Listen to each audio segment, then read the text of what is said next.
Welcome, my name is Charity Harbeck and this video is selecting an old book to use for art journaling.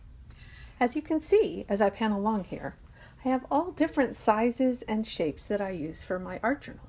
So they're different sizes, they're different thicknesses, and if I pan over here to this box, you will see an even greater variety. These are some books that I'm going to use for an art journaling workshop with high school librarians to do art journaling in the makerspace. So you can use really any size art journal. And I'm just going to tell you a few things that I like to look for.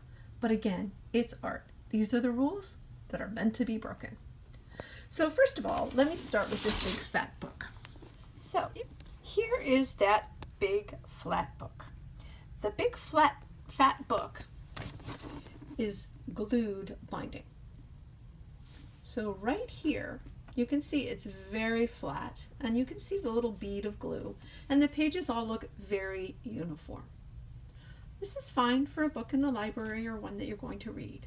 But when you start to get into the art journaling process, and you start to open it, or you bend the page back a lot, like that, or you start removing pages as we do to make it not quite so thick when we're done, then the binding breaks.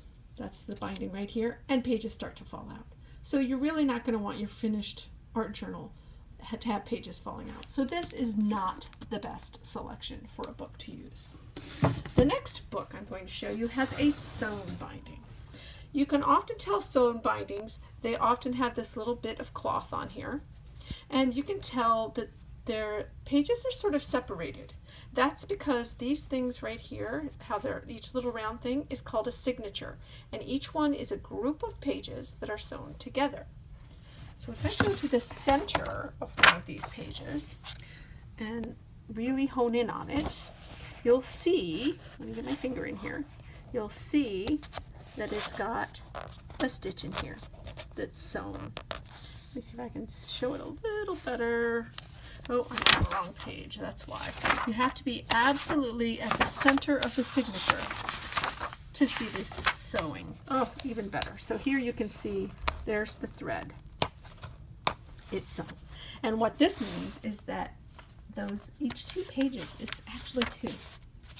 And this actually makes it easier for when you're removing pages, because you just take out a whole page, double page thing at the signature, being careful not to tear the actual thread or string.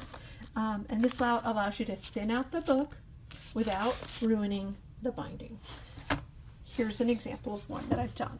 So this one has already been thinned out and glued, and you can see the binding is still intact. One last one I would like to show you is a bound book that's sewn, but it also has these really heavy rods through it. This one can be used, except you might have to know that it's not going to lie flat because it's got these rods in it. I don't know if I can even get them so you can see them.